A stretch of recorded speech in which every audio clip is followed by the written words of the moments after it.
अस्सलामु अलैकुम वरहमतुल्लाहि वबरकातुह। अल्हम्दुलिल्लाहिल्लज़ी वहदह व नसर अब्दह व अंजज़ वअदह व हज़मल अहज़ाब वहदह। उस्सल्ली व उस्सल्लिम अला मन ला नबिय्य बअदह। अऊज़ु बिल्लाहि मिनश शैतानिर रजीम। बिस्मिल्लाहिर रहमानिर रहीम। या अय्युहल्लज़ीना आमनू क़ू अनफुसकुम व अहलीकुम नारा। सदक़ल्लाहुल अज़ीम। रब्बि यस्सिर वला तुअस्सिर वतम्मिम बिल खैर। रब्बि इश्रह ली सदरी व यस्सिर ली अमरी वहलुल उक़दतम मिन लिसानी यफ़क़हू क़ौली। सदर मोहतरम, मुअज़्ज़ज़ व मुवक़्क़र उलमाए कराम, बुज़ुर्ग सामीन, नौजवान साथियों, अज़ीज़ बच्चों, माओ, बहनों और बेटियों, मुझे यह हुक्म दिया गया था कि मैं औरतों के हुकूक पर बात करूं, लेकिन अभी जैसे मुफ्ती सोहराब साहब ने जो बातें की, मैंने जो मुआशरे में देखा है, अब तो मर्दों के हुकूक पे बात करनी है।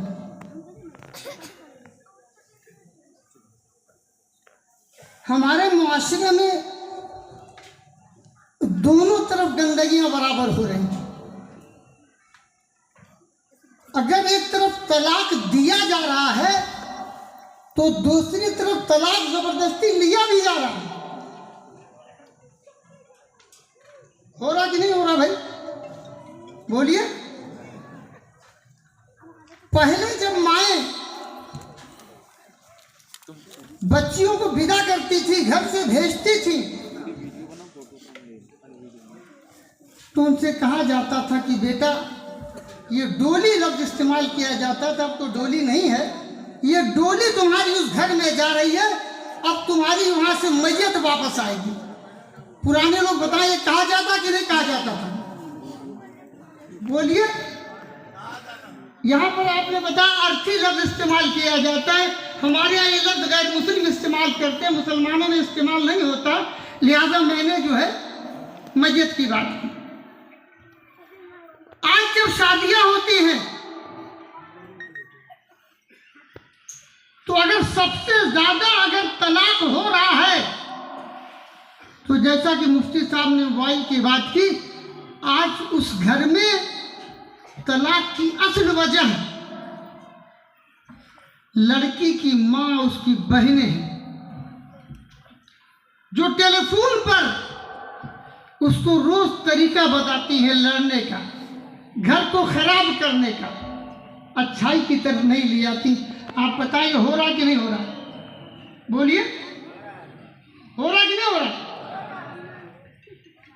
अभी मुफ्ती साहब ने कहा कि जहेज के मुतालबे, मुझे यहां थोड़ा सा इख्तिलाफ है मुफ्ती साहब से। जहेज चाहे मुतालबा हो या बगैर मुतालबे के दिया जाए, उसकी शरीयत में कोई गुंजाइश नहीं है, बिल्कुल गुंजाइश नहीं है। निकाह होता है, अब तो लोग नहीं कहते, पहले कहते थे कि निकाह नाम और नफके के साथ। आप मुआशरे में अच्छाई ला सकते हैं, समाज में अच्छाई ला सकते हैं। आप लड़की की दी हुई मोटरसाइकिल पे चढ़ेंगे, मैं तो अपने आप कहता हूं कि वो लड़का मर्द ही नहीं हो सकता जो अपनी बीवी के मोटरसाइकिल पे चढ़े। मर्द की मर्दानगी इस बात पे है कि वो अपने खर्चे पर अपनी बीवी को ऐश कराए, अपनी बीवी की सारी जरूरतों को पूरा करे। आप उसकी दूसरी वॉशिंग मशीन में कपड़े धो होकर टंच पंच पहन के निकलेंगे और चाहेंगे कि लड़की जो है, बहू जो है, वो मुती और फर्माबरदार हो। आप उसके दिए हुए बेड पे सोएंगे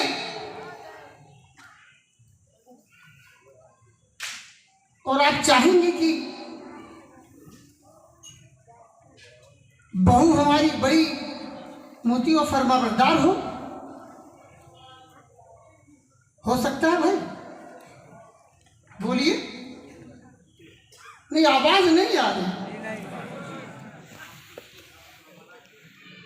नौजवान साथियों, मासियतुल खालिक में जब अल्लाह उसके रसूल की मासियत हो तो ये समाज में सबसे ज्यादा खराब जो है ये हम बुढ़े हैं। सारी बुराई का जड़ समाज में हम बुढ़े लोग हैं। हमारा नौजवान जो है इस वक्त, मैं तजर्बा बता तो दिन भर घूमता हूं, 3 लाख किलोमीटर से ज्यादा का सफर कर चुका है। हमारे नौजवान हमारे बुढ़ों के मुकाबले में, नमाजी बुढ़ों के मामले, हाजी बुढ़ों के मुकाबले में ज्यादा अच्छा है। बारात कौन ले जाता है बताइए? बोलिए, कस के बोलिए। अगर मुर्दा नहीं है, मैं देखिए, मैं वो प्रोफेशनल मुकर्रिर नहीं हूं, न लिफाफे वाला मुकर्रिर हूं कि मुझे पैसा मिला है, मुझे बोलना जरूरी है। अगर आप हमारे साथ बोलेंगे तो मैं कुछ बोलूंगा, नहीं बोलूंगा अपनी जगह ले लूंगा। बोलेंगे तो कब्रिस्तान में अजान देना मेरा काम नहीं है। अगर जिंदा है तो बोलिए, बोले कौन ले जाता है? ये बाप जो है सबसे बड़ा नालायक है।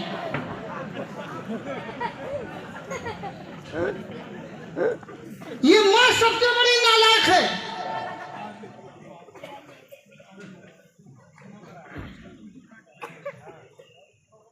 अगर अपनी बीवियों को मुती और फरमाबरदार बनाना चाहते हैं, अपनी बहुओं को मुती और फरमाबरदार बनाना चाहते हैं, तो मुफ्ती साहब ने तो 3 गाड़ी की बात कर ली। आइए बदलिए समाज को कि अब लड़की के घर बारात लेके नहीं जाएंगे, लड़की वालों को अपने आप बुलाइए और मस्जिद में निकाह कीजिए। बदला इसे कहेंगे। हमारे हम लोगों ने मुहिम चलाई, बड़ी मेहनत की, हर चीज में मक्कारी। लोगों ने कहा मौलाना आपने कहा है अब हम लोग जो है चाय पे निकाह करेंगे। एक साहब ने मुझसे कहा मौलाना चाय पे निकाह है, पहले 600 बारात लाते थे, अब सिर्फ 30-40 आदमी को बुला रहे हैं। मैं बड़ा खुश हुआ वहां पहुंचा। मक्कारी की हद देखिए, वो 100 रुपये में गोश्त, रोटी, ये वो सारी चीजें हो जाती थी। जब वहां पहुंचा तो 30 लोगों के लिए जो इंतजाम था, काजू, बादाम, किशमिश, चिलगोजा, खजूर, अजवा, ये वो, उससे ज्यादा मौजूद। इसका क्या फायदा हुआ? आप यकीन माने, अगर करके देखिए,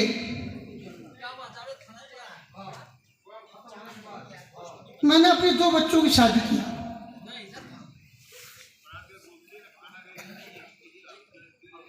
एक बहू बहुत अमीर घर की थी,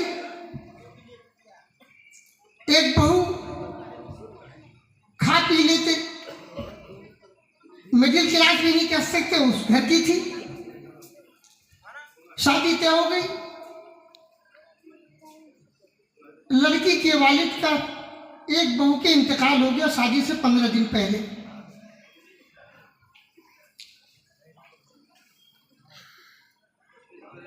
हमने कहलवाया, रिश्ते में थे, जो तुम्हारे शौहर ने उनकी बीवी से जो तारीख तय किया तो उसमें आप निकाह कर लीजिए।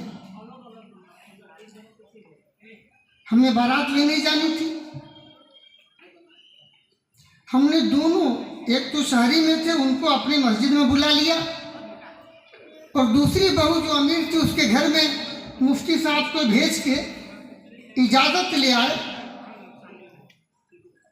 और उनके सारे लोगों ने कहा कि हमारे लोग इकट्ठा हुए, हमने सबको यहाँ लिया।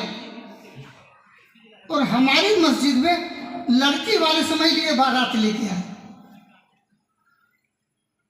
लड़कों का काम है ये। अल्हम्दुलिल्लाह मस्जिद में निकाह हुआ। निकाह के बाद दोनों बच्चे एक गाड़ी लेके गए और अपनी बीवी को लेके आ गए। और मैंने उस दिन कहा था कि जुमे बाद निकाह हुआ है, असर के मगरिब के पहले तुम अपनी बीवियों को लेके आ जाना, उस दिन तुमको वहां खाना नहीं खाना है।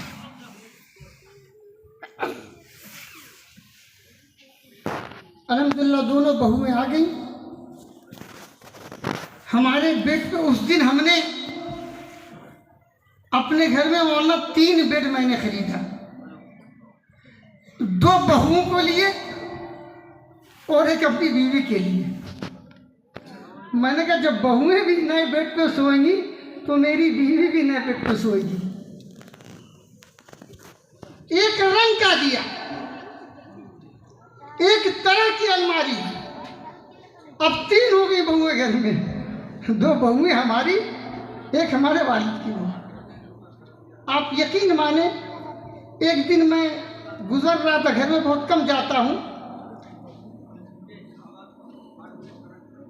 एक दिन घर में गया तो मेरी बड़ी वाली बहू छोटी वाली बहू से कह रही है कि तुम बाद में कपड़ा धो लेना, मैं पहले धो लेती हूं। मैं वहां से वापस आया और मैं सोचने लगा, अगर ये वॉशिंग मशीन मेरी बड़ी बहू जो अमीर थी अगर अपनी लेके आई होती और छोटी बहू जो यतीम है उसको मना कर देती, तो छोटी बहू के दिल में फौरन जाता कि ये इसकी मशीन है इसलिए उसने हमें मना कर दिया। दिल दुखता कि नहीं दुखता? दुखता कि नहीं दुखता? लेकिन वो मशीन हमारे बेटों की थी, तो छोटी बहू को तो कोई तकलीफ नहीं हुई, इसलिए कि वो उसका मालिक, उसका शौहर, उसका ससुर था, वो मालिक नहीं थी या उसके बाप ने नहीं भेजा था। आप यकीन माने, छोटी छोटी चीजों में अगर घर में शरीयत के तरीके पे चला जाए, घर में मसाइल होते हैं। एक दिन मैं घर में पहुंचा नदनों में, मैं आपको इसलिए ये चीजें बता रहा हूं कि आप शरीयत को अपनी अमली जिंदगी में, जैसा अभी मुफ्ती साहब ने कहा, अमली जिंदगी में शामिल कर लें। जिंदगी इतनी सुकून से गुजरेगी, घर में कोई झगड़ा ही नहीं होगा। मैं घर में देखा मेरी बेटियां और मेरी बीवी बैठी हुई हैं और दरवाजा बंद है। मैं अंदर गया तो पार्लियामेंट चालू थी और वहां उन सबों ने कहा हमारी बेटियों ने जिनकी शादी हो गई। मैं झगड़ों की जड़ बता रहा हूं आपको, इसको दुरुस्त कर ले सब कुछ ठीक हो जाएगा। पार्लियामेंट ये थी कि अम्मी हम लोग आते हैं, जब मैं गया तो उसने कहा अब्बू अब हम लोग यहाँ नहीं आएंगे। हमने क्यों? तो उन्होंने कहा कि हम लोग की भाभियां जो हैं हम लोग को पूछती नहीं हैं, हम लोगों को पूछती नहीं। हमने कहा क्या पूछती नहीं बेटा? क्या हम लोग से पूछ लें आज कि अब तुम क्या खाओगी, वही बनाए, हम लोग 2-4 दिन के लिए आए हैं। तो मैंने उनसे कहा कि बेटा क्या तुम्हारी भाभियां तुम्हारे बाप की नौकर हैं या तुम्हारी नौकर हैं?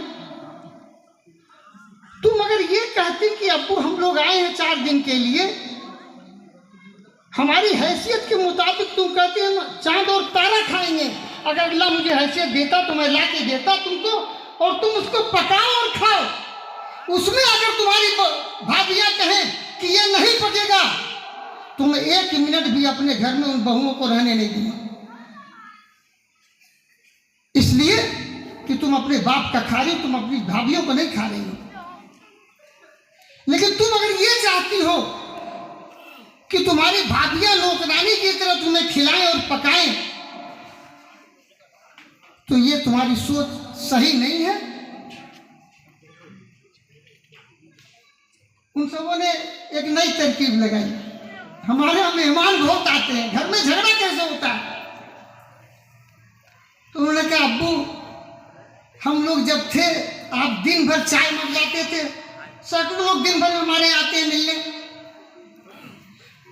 खाना 10-10, 20-20 लोगों का जाता था। अभी भाभी कह रही थी कि बुढ़ा बैठा बैठा दिन भर चाय मंगवाता है। मैं कुछ बोला नहीं, चला गया। थोड़ी देर बाद मैं बहुत सोचा, इस नतीजे पर पहुंचा कि मेरी बहुएं बहुत सच्ची और ईमानदार हैं। अब मेरी बच्चियां और बीवी बहुत परेशान की, आपको बुढ़ा उड्ढा का और आप कह रहे बहुत ईमानदार हैं। मैंने कहा अगर वो बुढ़े को कहती जवान बैठा बैठा मंगवाता रहता है तो वो गलत कहती, बुढ़े को अगर बुढ़ा नहीं कहेंगे तो जवान तो कहेंगे। बीवी और बच्चों ने सोचा यहाँ दाल गलेगी नहीं, लेकिन मुझे अपनी बहुओं को भी दुरुस्त करना था। अगर कहा है तो भी और नहीं कहा है तो भी आइंदा ना कहें। दूसरे दिन मैं घर में आया, इत्तेफाक से दोनों बहुएं सामने मिल गई। मैंने सलाम किया, उन्होंने भी जल्दी से सलाम किया। मैंने कहा बेटा तुम्हारी दादी हमारी वालिदा इस घर में आई थी, हमारे वालिद के यहाँ बड़े मेहमान जाते थे। अल्लाह के एहसान है इस इलाके में हमारे वालिद के पढ़ाए हुए सैकड़ों लोग हैं, बल्कि मैं कहूँ नेपाल में हजारों लोग हैं। कुछ हमारे भी पढ़ाए हुए तो गलत ना होगा।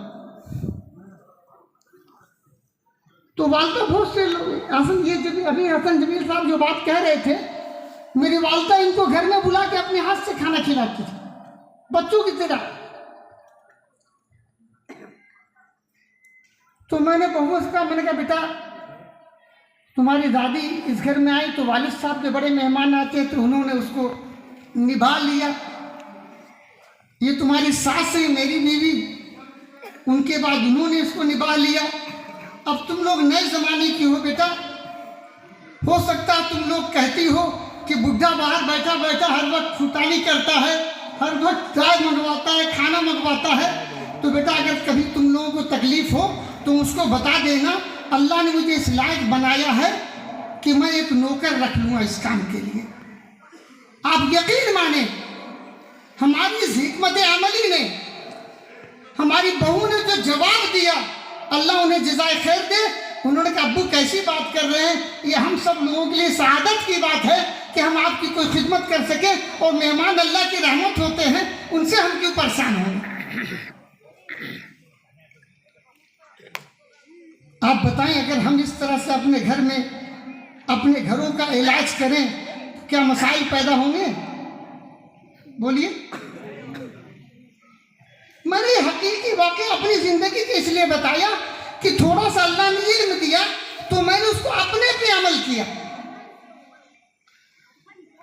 आज हम लोगों का मामला यह है कि हम लोग जब तकरीर करते हैं तो कहते हैं ऐ ईमान वालों तुम लोग सुधर जाओ, और यहाँ हम कहते हम नहीं सुधरेंगे, हमको छोड़ के। गलत नहीं कर रहा है, अपने को शामिल नहीं करते।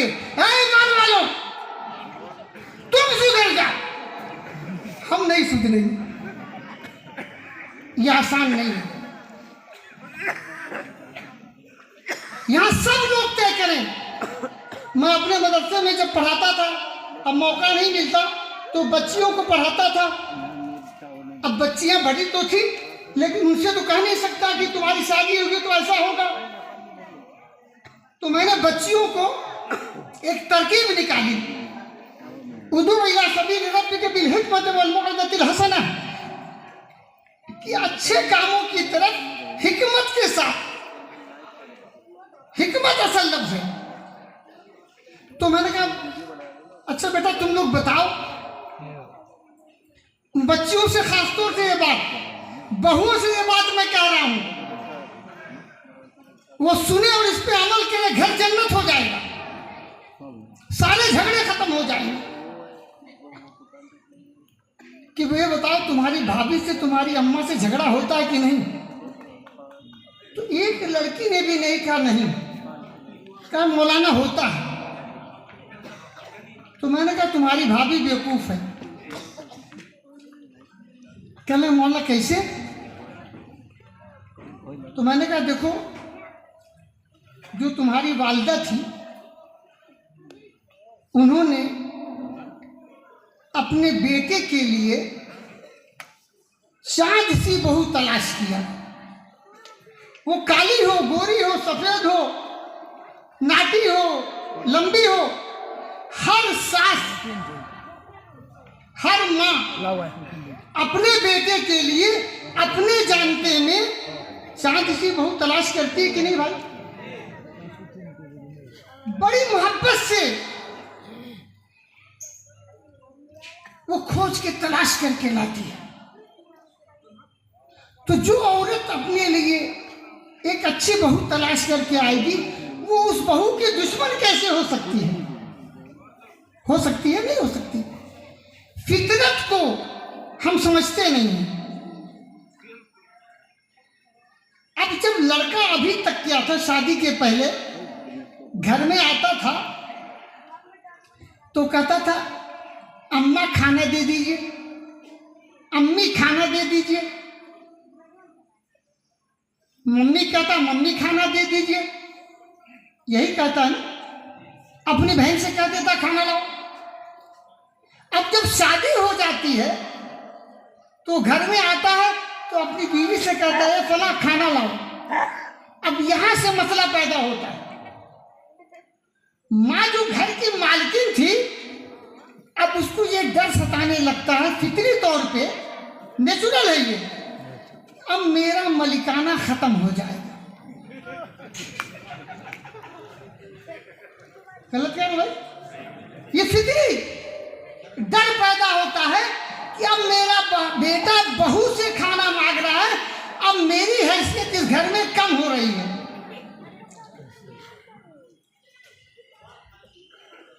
अब इसमें लड़का कोई गलत काम नहीं कर रहा, वो तो ये सोच रहा है कि जिंदगी में अब तक अम्मा ने खिलाया, अब ये आई है मेरी बीवी, ये खिलाए।